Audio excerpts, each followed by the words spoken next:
सजना मैनू अपनी बना ले। गल अगे वधी है हाले कि नहीं वधी? नहीं अजे नहीं वधी, अजे उत्थे ही रुकी हुई है। जी सज्जन ही मान ही जाएगा, इतनी सोहनी कुड़ी हुई थे, सज्जन कैसे नहीं बनेगा।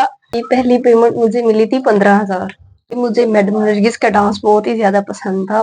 नहीं नहीं सब अच्छा नहीं है इनके, क्योंकि आपको पता है ये फील्ड है मुनाफिकत की, तो बहुत से लोग मुनाफिक होते हैं जो आपकी राह काटने की कोशिश करते हैं।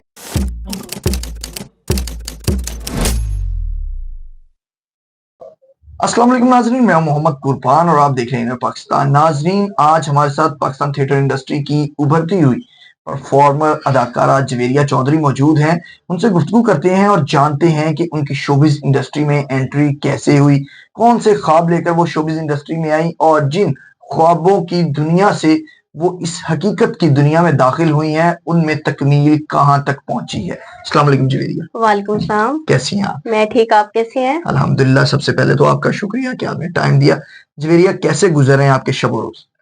जी बहुत अच्छे गुजर रहे हैं। बहुत अच्छे गुजर रहे हैं। जवेरिया चौधरी कौन है? हकीकी नाम यही है या फिर ये शोबिस का नाम? जी ये मेरा शोबिस का नाम है, हकीकी नाम और है। हकीकी नाम क्या है? बता दूं? बता दें। जी मेरा रियल नाम है ज़ारा। ज़ारा। ज़ारा से जवेरिया चौधरी तक का सफर कैसे तय पाया? जी बस मैं स्टूडेंट थी, स्टडी कर रही थी, फिर कुछ मामलात ऐसे हुए कि शोबिस में आना पड़ा, तो बस आ गई मैं और अब जवेरिया चौधरी बन गई हूँ। अब जवेरिया चौधरी बन गई। आपने कहा कि स्टडी कर रही थी, स्टडी से इस तरफ आ गई। स्टडी कहाँ तक हासिल की और छोड़ने की क्या वजह खास थी? जी मैंने एफए किया है और फिर कुछ मामलात ऐसे हो गए और बस हालात ऐसे हो गए थे कि शोबिस में आना पड़ा, तो अब बस शोबिस की लाइफ में जिंदगी गुजार रही हैं अपनी बस। यानी कि शौक से नहीं आई आप, इसका मतलब है हालात कुछ ऐसे हो गए, आपके फिक्रे बता रहे हैं कि मजबूरी की वजह से इस तरफ आ गए। कितना अरसा हो गया? जी हालात ही कुछ ऐसे थे, लेकिन अब शौक भी बन गया, क्योंकि आपको काम शौक से ही करना चाहिए, मजबूरी के तहत तो कई काम नहीं होते। बिल्कुल। और अब मुझे इस फील्ड में 2 साल हो गए। 2 साल हो गए। जी। 2 सालों में आपने कहाँ-कहाँ परफॉर्म किया है? कितने ड्रामों में परफॉर्म किया? और पंजाब में ही सिर्फ किया या फिर कराची में या दीगर शहरों में, पेशावर वगैरह में भी जाके परफॉर्म? नहीं, फिलहाल तो मैंने पंजाब के ऑल थिएटर्स में ही काम कर लिया है, तो इंशाल्लाह जब मौका मिला तो ज़रूर जाऊँगी, पेशावर भी और कराची भी। लाहौर के कौन-कौन से थिएटरों में परफॉर्म किया? जी, लाहौर के अभी तक तो प्रिंस और शबिस्तान नहीं किया, इंशाल्लाह मौका मिला तो ज़रूर और थिएटर्स पे भी जाऊँगी, जब मुझे बुलावा आएगा तो मैं वहाँ भी काम करूँगी। जवेरिया कैसे गानों पे परफॉर्म करती हैं? उर्दू, पंजाबी, सराइकी कैसे? मैं ज़्यादातर पंजाबी सॉन्ग्स करती हूँ ना, क्योंकि पब्लिक भी पंजाबी सॉन्ग लाइक करती है और हमारा कल्चर भी ऐसा है, हमारी सकाफत पंजाब की है ही ऐसी, तो पंजाबी सॉन्ग अच्छे होते हैं, कोई फहाशा गाने नहीं होते, अच्छा होता है काम बस अपना करो, सॉन्ग करो, और फिर पब्लिक भी पंजाबी गाने लाइक करती है, तो मैं इसलिए ज़्यादा पंजाबी सॉन्ग्स ही करती हूँ। अब तो यहाँ हमारे पंजाब के थिएटरों पर ऐसे-ऐसे गाने आ गए खूबसूरत, जब से ये पाबंदियाँ-शबंदियाँ लगी हैं ये फनकारों के, कि जिनको बार-बार सुनने को दिल करता है। मैडम नूर जहाँ के गीत हों, सराइकी के गीत हों, दीगर गीत हों, तो आप मोस्टली कौन से गुलूकार के गानों पे परफॉर्म करने को ज़्यादा तरजीह देती हैं कि ये मेरा पसंदीदा गुलूकार है, तो मैंने इसके गानों पे परफॉर्म करना है और उसकी खास वजह क्या है? जी, मैं ज़्यादा कोशिश करती हूँ कि मैं मैडम नूरजहाँ के सॉन्ग्स करूँ, क्योंकि इनके सॉन्ग्स एक तो काम वाले होते हैं, दूसरा पब्लिक भी लाइक करती है, और तीसरी बात ये है कि वो गंदे गाने नहीं होते, यानी काम वाले ही गाने होते हैं, तो फिर आपको पता है कि पब्लिक ज़्यादातर काम को ही तरजीह देती है। तो मैडम नूरजहाँ का आपके ज़्यादा दिल के करीब कौन-सा गाना है? सजना मैनू अपनी बना ले, ये वाला मेरा फेवरेट सॉन्ग है उनका। बड़ा वो कह लो कि तरला पाने वाला गाना है। जी, ते जी। फिर गल अगे वधी है हाले कि नहीं वधी? नहीं अजे नहीं वधी, अजे उत्थे ही रुकी हुई है। यानी कि 50% काम पक्का ते 50% कच्चा। तुसी मान गया जे, अगों सज्जन नहीं मान रहा। जी सज्जन ही मान ही जाएगा, इतनी सोहनी कुड़ी हुई थे, सज्जन कैसे नहीं मानेगा।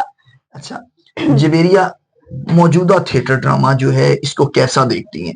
माजी में लोग बड़ी तनकीद करते थे थिएटर ड्रामों पर, लेकिन अब काफी हद तक बेहतरी आ चुकी है, क्या कहना चाहेंगे? जी अब तो काफी हद से भी बहुत ही ज्यादा अगली हद तक की बेहतरी आ गई है।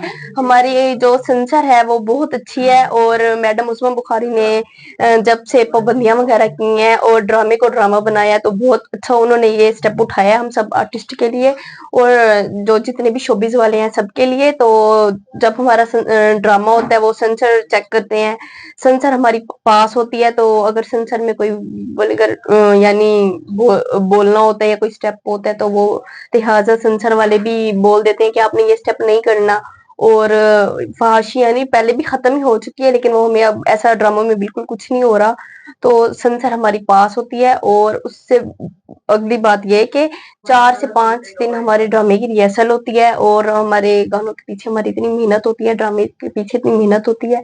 हम इतनी मेहनत करके फिर वो एक ड्रामा बनता है और उसे सेंसर पास करते हैं, फिर जाके हम प्ले करते हैं अपना। गाने की रिहर्सल कितने दिन करती हैं बाकायदा तौर? जी, मैं 4 दिन तो बाकायदा करती हूँ। मैं वैसे कोशिश करती हूँ कि मैं 5 से या 5 दिन करूँ या ज़्यादा टाइम दूँ, लेकिन मैं 4 दिन प्रॉपर रिहर्सल करती हूँ सॉन्ग की अपनी। सॉन्ग की 4 दिन आप और रिहर्सल करती हैं? ड्रामे की तो हमारी 3-3 4-4 बजे तक रिहर्सल होती है, आपको भी पता है। और ड्रामे के पीछे हमारी काफ़ी मेहनत होती है। एंट्री की काफ़ी मेहनत से हम मतलब ड्रामे की रिहर्सल करते हैं, बनाते हैं, फिर हम वो एंट्री करते हैं जो आपको 4-5 मिनट की नज़र आती है, लेकिन उस मेहनत की उसके पीछे हमारी काफ़ी मेहनत होती है, गाने के पीछे भी और एंट्री के पीछे भी। अच्छा जवेरिया ये भी बताएं कि एक गाने के पीछे बड़ी रिहर्सल होती है, आप कहती हैं मेहनत होती है, तो इस गाने पे एक गाने को तैयार करने पे कितना कोई एक आर्टिस्ट का नॉर्मल खर्चा आता है? जी, वो तो आर्टिस्ट पे डिपेंड करता है ना। अब कोई हमारे एक्टर्स ऐसे हैं जो प्रॉप्स यूज़ नहीं करती, जस्ट अपना काम दिखा के गाना करती हैं, और कुछ एक्टर्स ऐसी हैं जो प्रॉप्स भी डालती हैं, लेकिन वो एक गाने को सजावट के लिए प्रॉप्स यूज़ करने पड़ते हैं। सॉन्ग को सजाने के लिए लड़कियाँ प्रॉप्स यूज़ करती हैं और उसको खूबसूरत बनाने के लिए, लेकिन प्रॉप्स यूज़ करो या ना करो, लेकिन आपको खुद का काम करके सॉन्ग अच्छा करना पड़ता है, बनाना पड़ता है, अपना काम दिखाना पड़ता है। सारी बात आपने बता दी कि गाने का प्रोसेस क्या होता है। जी। आपने पैसे नहीं बताए कि कितने पैसे लगते हैं। जी, पैसे सॉन्ग सेट करने के भी लगते हैं क्योंकि हमने उस्ताद जी को भी देने होते हैं। फिर लड़कों के आपको वैसे ही पता है डांसरों के अलग पैसे होते हैं, और अगर आप कोई प्रॉप्स डालते हो, वो प्रॉप्स पे डिपेंड करता है कि वो कितना महँगा और कितना महँगा नहीं है, तो खर्चा हो ही जाता है। जवेरिया चौधरी कितना मुआवजा लेती है ड्रामे का, और जब पहला ड्रामा किया था तो तब कितना मुआवजा मिला था? क्योंकि जो पहली इनकम होती है ना किसी भी, वो मर्द हो औरत हो, उसकी बड़ी यादगार इनकम होती है। तो कितना मुआवजा पहले ड्रामे का मिला था और फिर उसका क्या किया था, क्या जज्बात थे जब पहली पेमेंट पकड़ी? जी, पहली पेमेंट मुझे मिली थी 15,000 अच्छा। और माशाल्लाह अल्हम्दुलिल्लाह अब तो बहुत अच्छी मिल रही है। लेकिन वो मुझे मेरा जो मैंने फर्स्ट टाइम 15,000 लिया था वो याद कौन है कि 16 गुजार हो गई? नहीं, नहीं, लेकिन अल्हम्दुलिल्लाह अब मुझे अच्छे पैसे मिल रहे हैं। बहुत से लोग जी। आते हैं आपको देखने के लिए ड्रामे के दौरान, पसंद करते हैं आपके काम को, कभी आपको कोई पसंद आया? जी, नहीं, मुझे नहीं आया अभी तक कोई पसंद, क्योंकि वो हमारी ऑडियंस होती है, हमें पता है कि ये पब्लिक है, हमने बस नहीं आया अभी तक कोई पसंद। जस्ट वो पब्लिक की हद तक ही है बस। स्टूडेंट लाइफ में नहीं, नहीं, तब मैं बड़ी मासूम होती थी, मुझे कुछ पता ही नहीं होता था, फिर बस शोबिज़ में आ गई और मैं थोड़ी समझदार हो गई, लेकिन पहले मुझे कुछ इतनी समझ नहीं थी। जवेरिया चौधरी को कैसा हमसफर चाहिए, क्या खूबियां होनी चाहिए, कैसा होना चाहिए? जी, हमसफ़र तो वो हो ना जो आपके दुःख-दर्द में आपका साथी हो, हर बात आपकी समझे और आपको उसे बताने की ज़रूरत ना पड़े, और बाकी जो नसीब में होगा वो तो अल्लाह ताला बेहतर जानते हैं और लिखते हैं, तो बस। हर इंसान जब किसी शोबे में आता है तो वो अपने से सीनियर्स को या कॉपी करता है या फिर उनके काम को देखता है ताकि मैं भी उसी तरह बनने की कोशिश करूं। एक टारगेट सेट किया होता है कि मेरा सीनियर है तो मैंने उसी तरह का बनना है। मैं जर्नलिज्म में हूँ तो सीनियर जर्नलिस्ट कुछ मेरे जो होंगे वो होंगे कि इनकी तरह मैंने जर्नलिज्म करनी। इस तरह आप शोबिज में आई, थिएटर में आई, तो आपका भी होगा टारगेट कि मैंने मैडम निदा की तरह बनना है, मैडम खुशबू की तरह बनना है, मैडम नरगिस की तरह, मैडम दीदार की तरह। कौन फेवरेट थी जिनकी तरह बनने की ख्वाहिश थी? जी, मुझे मैडम नरगिस का डांस बहुत ही ज़्यादा पसंद था और मैं उनका डांस अब भी देखती हूँ, और मैं वैसे ही ख्वाहिश करती हूँ कि मैं वैसी उनकी तरह अच्छी एक डांसर बन पाऊँ और खुद को वैसे बना पाऊँ। और उसके अलावा मेरी 2 सीनियर्स आर्टिस्ट हैं, मैडम नाज़ली और मैडम निशरा, और वो मुझे बहुत ही ज़्यादा सपोर्ट करती हैं और हर बात पे समझाती हैं और मुझे सपोर्ट बहुत ही ज़्यादा करती हैं, और मैं उनको भी अपनी गाइडेंस में रखती हूँ। आपकी ये जो दुनिया है शोबिस की, वो चमक दमक की दुनिया है, रोशनियों की दुनिया है। कुदरत के ऑपोजिट सिस्टम चलता है, यानी कि दुनिया में दिन में काम होता है, शोबिस में शाम को काम होता है, रात के होते हैं। तो इसके कुछ ब्लैक एक्सपेक्ट भी हैं, यानी कि कुछ स्याह पहलू भी हैं इस दुनिया के, या बस इसी तरह जैसे चमक दमक नजर आती है बाहर, इसी तरह से सब अच्छा है? नहीं नहीं, सब अच्छा नहीं है इनके, क्योंकि आपको पता है ये फील्ड है मुनाफिकत की। तो बहुत से लोग मुनाफिक होते हैं जो आपकी राह काटने की कोशिश करते हैं और आपसे आगे बढ़ने की कोशिश करते हैं, और फिर आपको पता है मुनाफिक किसी भी हद तक जा सकते हैं। तो बस जो हमारी शोबीज चमकती धमकती नजर आती है, ऐसा कुछ नहीं होता। वो जस्ट बस एक देखने वाले को लगता है कि इनकी लाइफ बहुत अच्छी होगी, ये बहुत हैप्पी होंगे, ये होगा वो होगा। हमारी शोबीज ऐसी है कि अगर आपके घर में फौतगी भी हुई हो ना, आपको स्टेज पे हंसना पड़ता है और अपना काम करके दिखाना पड़ता है। जवेरिया चौधरी को भी इस मुनाफिकत का सामना करना पड़ा? जी थोड़ा थोड़ा।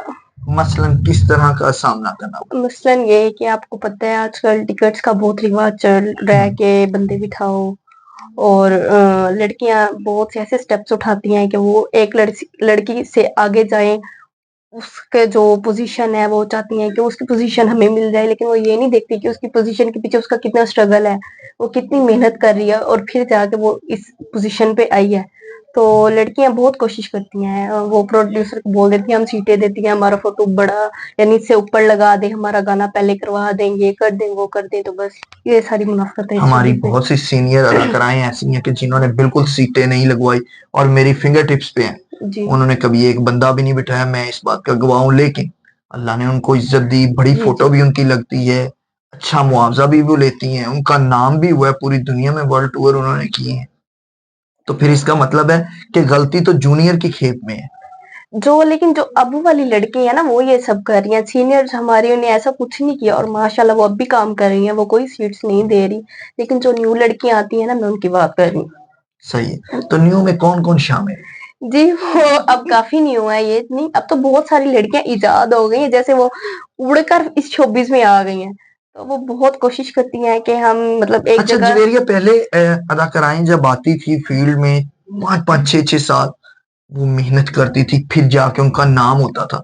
अब लड़की आती है और आती पहले दिन ही उसके नाम के साथ डांसिंग डॉल लिख देते हैं, लाखों दिलों की धड़कन लिख देते हैं, शहजादी लिख देते हैं, फिल्म स्टार, एक फिल्म में नहीं काम किया तो ये कौन लोग होते हैं जो ऐसे नाम अलकाबाद देते हैं कि अभी उसका पहला ड्रामा है, लाखों दिलों की धड़कन भी होगी, एंट्री उसने अभी करनी। जी ये बस पब्लिसिटी जो बनाते हैं, बाकी आप बेहतर जानते नहीं हैं। मुझे नहीं पता, मैं इसीलिए तो जानना चाह रहा हूँ आपसे। मैं इस बात पे कोई कमेंट नहीं दूंगी, मैं नहीं बात करूंगी। आखिर में क्या पैगाम देंगी अपने चाहने वालों को, देखने वालों को, क्योंकि आपने कुछ ना जवाब दे के भी ना हमारे व्यूवर्स को जवाब दे दिया है। जी बस आप आए, और हमारे फैमिली ड्रामे आजकल हो रहे हैं और ड्रामे के पीछे हमारी बहुत मेहनत होती है, जैसे मैंने आप सबको बताया है। तो आए, हमें सपोर्ट करें, हमें प्यार करें और हमें अप्रिशिएट करें। Thank you. बहुत शुक्रिया जी। नाज़रीन, आपने जवेरिया चौधरी की खूबसूरत गुफ्तगू सुनी, उनसे हमने कुछ खट्टे मीठे अंदाज में कुछ तीखे सवाल भी किए और कुछ उनकी निजी लाइफ के मुतालिक भी जानने की कोशिश की। उनसे ये भी पूछा कि उन्हें कैसा हम सफर चाहिए, और साथ ही साथ थिएटर के मौजूदा हालात के हवाले से भी हमने जानने की कोशिश की। जो नई आर्टिस्ट आ रही हैं उनके हवाले से भी हमने कुछ सीर हासिल गुफ्तगू उनके साथ की है। उम्मीद है हमारा ये इंटरव्यू आपको पसंद आया होगा। मुझे मोहम्मद कुर्बान को जवेरिया चौधरी के साथ दीजिए इजाजत। अल्लाह के बाद।